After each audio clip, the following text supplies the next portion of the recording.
अब आगे डिविजिबिलिटी में हम लोग ये देखते हैं कि 7 की डिविजिबिलिटी क्या होती है, 13 की हम लोगों की डिविजिबिलिटी, 17 की, 19 की, 23 की। काफ़ी बुक्स में काफ़ी ऑथर्स ने इनके अलग अलग रूल बता रखे हैं कि जैसे 7 में वो -2 वाला एक रूल इसने बता रखा है, 13 के केस में कुछ और बता रखा है, 17 कितना याद रखोगे, तो ये याद रखने वाली नहीं है। ये सब के सब जो हैं ये निकले ऑस्कुलेटर्स के यूज़ के थ्रू है। तो जरा इस ऑस्कुलेटर्स को जरा हम लोग स्टडी करते हैं कि ऑस्कुलेटर हैं क्या, पहले ये देखते हैं। एक एग्जाम्पल देखते हैं सबसे पहले। जैसे मैं 7 के केस को तुम लोगों को बताता हूँ जो बुक्स में दिया होता है। एक नंबर ले लेते हैं एग्जाम्पल 939715।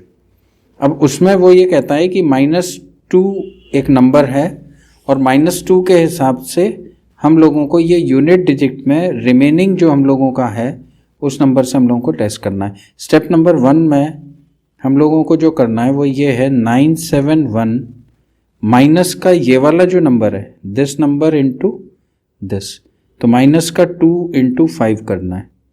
तो इसकी वैल्यू जो आ जाती है ये आ जाएगी हम लोगों की 93961, 10 में लेस हो रहा है। स्टेप 2 में हम लोगों को ये 4 नंबर लेने हैं 9396 और माइनस का ये वाला जो नंबर है इससे ये वाले नंबर को मल्टीप्लाई करेंगे तो 2 इंटू 1 करेंगे, तो यहाँ पे ये 9394 आ गया। सेम प्रोसेस को हम लोग यहाँ पे यूज़ करेंगे। थर्ड में 939 है और 2 इंटू 4 के हिसाब से ये आ जाएगा 931। अब इसको लेंगे तो स्टेप नंबर 4 है 93 माइनस 2 इंटू 1 के हिसाब से 91। देखो ये 91 जो है ये हम लोगों का 7 से डिवाइड हो रहा है। अगर नहीं भी आपको आ रहा है तो फिर वापस ये कर देते हैं 2 इंटू 1 के हिसाब से 7, और ये 7 इज़ कम्प्लीटली डिविजिबल बाय 7। तो हम लोग ये कह सकते हैं कि ये वाला जो नंबर है जो गिवन नंबर है ये कम्प्लीटली डिवाइड हो रहा है 7 से।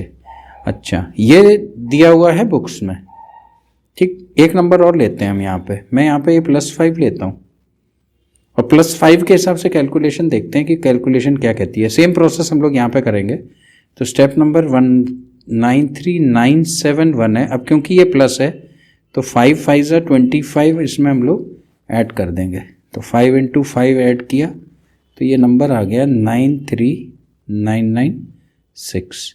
अब सेकंड स्टेप करना है 9399 प्लस का 5 इंटू 6 30 हो जाएगा, तो ये नंबर आ जाएगा हम लोगों का 9429। अब इसमें ये लिया था इसमें ये लिया तो 942 into 5 into sorry plus 5 into 9 करेंगे तो 942 प्लस 45 हो जाएगा 987। अब ये करेंगे 98 प्लस 5 इंटू 7 35, ये हो जाएगा 133। अब 13 प्लस 5 इंटू 3 के हिसाब से ये आ गया 28। 28 हम लोगों का 7 से डिवाइड हो रहा है तो ये नंबर कम्प्लीटली डिविजिबल हो जाएगा। तो ये एक प्रोसेस है। देखो अब ये 5 से भी ये चीज़ काम हो रही है, -2 से भी हो रही है, ठीक है। तो यहाँ पे ये -2 और +5 ऑस्कुलेटर हैं, -2 एंड +5 जो हैं ऑस्कुलेटर्स हैं, जिसमें +5 को हम लोग बोलेंगे पॉजिटिव ऑस्कुलेटर और ये वाला जो है ये नेगेटिव ऑस्कुलेटर है।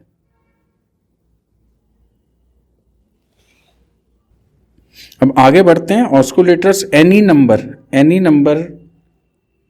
के ऑस्कुलेटर्स हम लोग कैसे फाइंड आउट करते हैं। देखो जरा, एक नंबर हम यहाँ पे लिखते हैं 13, मैंने यहाँ पे ये 13 लिख लिया। 13 में हमको कोई एक नंबर ऐसा मल्टीप्लाई करना है कि हम लोगों को यूनिट डिजिट इसकी हमेशा 9 मिले, ऑलवेज 9। तो मैं 13 3 39 हो गया, ठीक है। ऐसे ही अगर हम लोग 19 लेते हैं तो 19 इंटू हमको कुछ मल्टीप्लाई करना है जो यूनिट डिजिट 9 आ जाए, तो 19 इंटू 1 के हिसाब से 1 आ गया। ऐसे ही एक नंबर हम लोग और लिख लेते हैं 17 लिख लेते हैं। 17 इंटू कुछ करेंगे ताकि यूनिट डिजिट हम लोगों की 9 मिल जाए, तो 17 7 119 होता है, तो ये 9 मिल गई। यूनिट डिजिट 9 मैच करनी है। जैसे 23 में हम कुछ मल्टीप्लाई करेंगे सो दैट हमको 9 मिल जाए। तो 23 इंटू 3 करते हैं तो ये 69 मिल जाएगा। यहाँ पे मिलने के बाद में अब हम लोगों को यहाँ से ऑस्कुलेटर मिलेगा कि ये वाला जो नंबर लिखा हुआ है इस वाले नंबर में +1 लिखेंगे 4, ये हम लोगों का पॉजिटिव ऑस्कुलेटर होगा। अब नेगेटिव ऑस्कुलेटर निकालने के लिए हम लोगों को क्या करना है, पॉजिटिव ऑस्कुलेटर माइनस जो नंबर हम लोगों का है 13, तो ये -7 इसका नेगेटिव ऑस्कुलेटर हो गया, यानी कि पॉजिटिव ऑस्कुलेटर इसका +4 हो गया और नेगेटिव ऑस्कुलेटर -7 हो गया। अब जैसे यहाँ पे हमने नेगेटिव ऑस्कुलेटर था तो माइनस करते जाएंगे, और अगर पॉजिटिव ऑस्कुलेटर है तो फिर यहाँ पे हर बार हम लोग प्लस करते जाएंगे किसी भी नंबर के लिए। अब जैसे 19 है तो 19 का ऑस्कुलेटर जो है ये 1 + 1 के हिसाब से पॉजिटिव ऑस्कुलेटर हमारा 2 आ जाएगा, और नेगेटिव ऑस्कुलेटर के लिए 2 - 19 का मतलब माइनस का 17 हम लोगों का नेगेटिव ऑस्कुलेटर हो गया। ऐसे ही यहाँ पे ये 11 है तो 11 + 1 12 आ जाएगा, नेगेटिव ऑस्कुलेटर 12 - 17 यानी कि -5 आ जाएगा। होपफुली समझ में आ रहा होगा। 6 का मतलब 6 + 1 7 है, तो 7 हमारा पॉजिटिव ऑस्कुलेटर है, तो नेगेटिव के लिए 7 - 23 के हिसाब से हम लोगों को नेगेटिव ऑस्कुलेटर मिल जाएगा। अब इसमें करना क्या है, करना यह है कि जैसे ये यहाँ पे +2 है तो हम लोग +2 वाला प्रोसेस अप्लाई कर लेंगे। यहाँ पे ये -5 ईजी पड़ेगा तो -5 कर लेंगे, इसमें +7 ईजी पड़ेगा तो +7 कर लेंगे, इसमें +4 ईजी पड़ेगा तो +4 कर लेंगे। तो जिसमें जो हम लोगों को आसानी होगी वो वाला हम लोग ऑस्कुलेटर को यूज़ करेंगे। इस प्रोसेस को कुछ एग्जाम्पल से समझते हैं। तो एक एग्जाम्पल 13 का ले लेते हैं हम लोग। 13 के पास में हमारे पास में पॉजिटिव ऑस्कुलेटर +4 है और नेगेटिव ऑस्कुलेटर अभी हम लोगों ने निकाला -7 है। क्योंकि +4 ईजी पड़ेगा तो हम इग्नोर कर देंगे। एक नंबर लिख लेते हैं हम लोग 13 का 33319। इसको टेस्ट करते हैं कि क्या ये 13 से डिवाइड होगा या नहीं होगा। तो स्टार्ट करते हैं 331 + 4 × 9, तो ये हम लोगों को मिल जाएगा 3367। नेक्स्ट प्रोसेस करते हैं 336 + 4 × 7 28, तो ये मिल जाएगा 364। 36 + 4 × 4 16 है, तो ये वाली वैल्यू 52 मिलती है। 52 जो है 13 × 4 होता है, तो ये कम्प्लीटली डिवाइड हो गया। तो 13 का ये है। एक एग्जाम्पल और ले लेते हैं 19 के लिए। तो 19 का 19 × 1 करेंगे तो 19 आ जाएगा, तो यहाँ पे +1 के हिसाब से +2 ऑस्कुलेटर हम लोगों के लिए ईजी है। तो स्टार्ट करते हैं 6929 प्लस का 2 × 3 6 हो जाएगा, तो ये वैल्यू आ जाएगी 6935।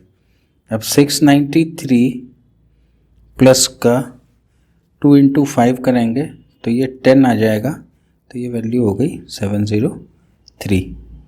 फिर 70 + 2 है, तो 2 × 3 करेंगे तो ये हो गया 76। ये 19 × 4 होता है, तो this number is divisible by 19। एक एग्जाम्पल 17 का ले लेते हैं। Example of 17। अब 17 में एक 4913 नंबर ले लेते हैं। 17 × 7 करेंगे तो 119 आता है। तो अब इसका पॉजिटिव ऑस्कुलेटर तो +12 है, नेगेटिव ऑस्कुलेटर -5 है, तो हम लोग -5 को यूज़ करेंगे। ठीक, 491 - 5 × 3, तो ये आ जाएगी 476। 47 - 5 × 6 के हिसाब से 30, जो कि हम लोगों की आ रही है 17, और 17 इज़ कम्प्लीटली डिविजिबल बाय 17। तो होपफुली तुम लोगों को ये ऑस्कुलेटर वाला कंसेप्ट समझ में आ गया होगा।